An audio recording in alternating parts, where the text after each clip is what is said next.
Hello everybody! Okay, I'm not going to ask you how you're doing tonight because that's already been done and it's going to keep happening probably, but I'm going to assume fine still, okay? Well, I don't know why this is, but I probably have to say the most terrifying experience I can go through is the first 10 minutes at a party where I don't know anyone. I don't know how to do this properly. Apparently most of you have a system, otherwise parties wouldn't happen if everyone was as scared of them as I was.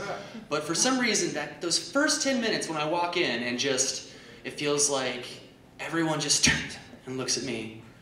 Just has that judgmental look like, who the fuck is this guy?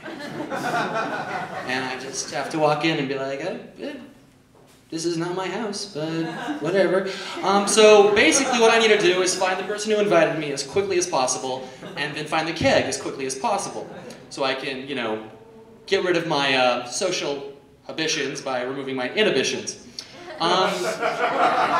It's not the best system because sometimes it doesn't work and I don't get that balance just right. For example, one fateful eve, I believe it was '09, I was a youngling 19-year-old and I was invited to a party by this guy I worked with. He was cooler, he was like 22, older, so I really wanted his approval.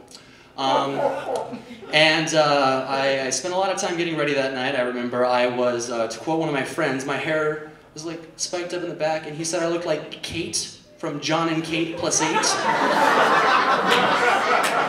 Back in the simpler times when I still believed in true love. Oh yeah, and I had a bandana tied around the back of, coming down, you know, like a cowboy, you know, yeah, exactly, a cowboy with lesbian hair. I remember I walked into this party, awkward as always, and I saw the one guy I knew, the one, my life support that I needed to clutch onto before I drowned into a sea of awkwardness. But the second I walked in there, I see him walk into the bathroom. And I found him, so I didn't have to search anymore. So naturally, what did I do next? I stood next to the bathroom, waiting for him to come out. Naturally, someone else at the party came up to me and was like, who are you? Who just walked in, stood next to the bathroom, and leaned against the wall?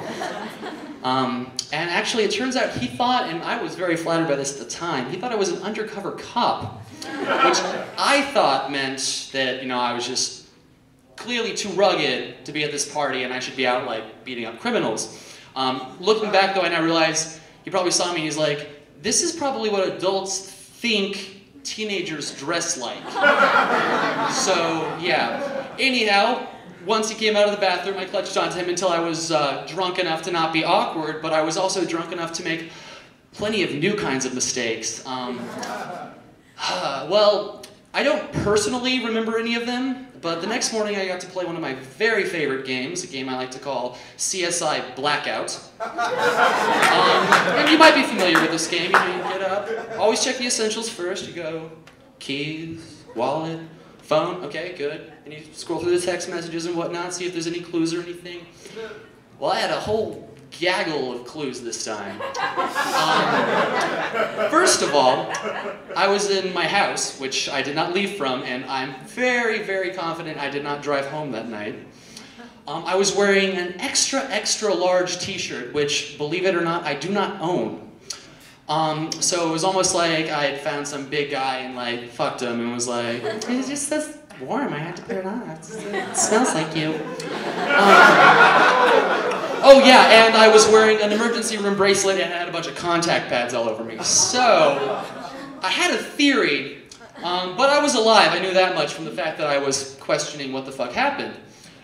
My next question was, what did I do before I got to the hospital? Because I know blacked out me doesn't always make the best decisions, and that I was going to have to do some apologizing. So I ended up contacting the host of this party and asking him, just for a little rundown of the previous evening. If I recall from what he said correctly, let's see. He first asked me, this is when I crossed the line from, oh, look at how drunk that guy is, to, that guy is way too drunk. Get him out of here. And apparently that was the point where I was dancing with my pants around my ankles. I still had my underwear on because I'm classy. Although apparently I was not happy with what I was showing off because, to quote him, I was smacking my junk around a bit. Probably fluffing myself up if I could get inside my drunk mentality and whatnot. But he ended up sending me out to my car to sleep it off, which I very well may have gone to, but I'm pretty certain at some point I tried to go back to the party. But I didn't. I went to the house next to the party. And knocked very belligerently. And for some reason, this tiny little Korean family did not want me in their house at 3 a.m. So when they wouldn't let me in, I had any person's natural reaction. I knocked over all their plotted plans. And then, to quote, this is through a police officer I'm quoting, rubbed my cock on the screen door. Then the cops showed up and found me passed out in their front driveway, covered in puke and urine. But I wasn't nervous when that happened. I wasn't awkward at all. I was perfectly comfortable, and I was completely and totally retarded. And I only say that because I needed to segue into my next bit about the word retarded and how we're not supposed to say it anymore. All right? All throughout my life, we've been getting this, all throughout our lives, I assume, we've been getting this where we're told what words we're not allowed to say anymore. The whole midget, little person thing, that I won't even begin on because little person, I mean, it feels like calling black people a darker person. What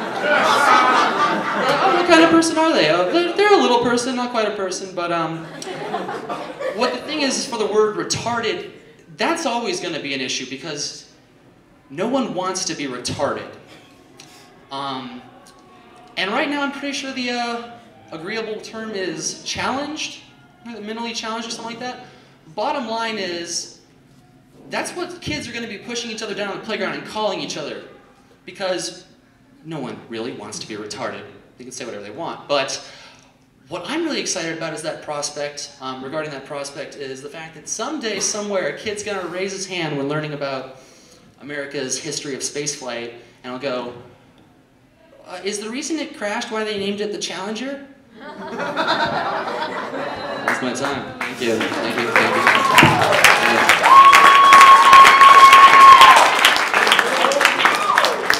Give it up for Donald, everybody. That was fantastic. First time bullshit. I just learned a lot about that guy that I didn't know, though. That dude knows how to party. Dial him up. I forgot to tell the comedians that when in the back you get a light and you're supposed to do a little nod, let you know we got the light. He may very well have seen the light, but I was running